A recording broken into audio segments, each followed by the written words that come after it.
You guys, I'm so excited. Look what's coming to your desk soon. It's your Studies Weekly materials. Let's do an unboxing video. First, you'll see your product information packet. It's a guide to help you know how to get the most out of your materials. Let's see what else we have. It's your teacher's edition with all the essentials like lesson plans, background information, vocabulary, assessments, answer keys, and additional activities. Next, you get colorful student editions in periodical format.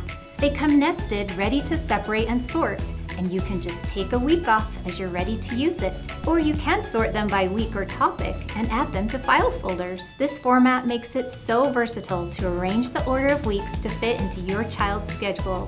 I love this format. It's so colorful, engaging, and welcoming.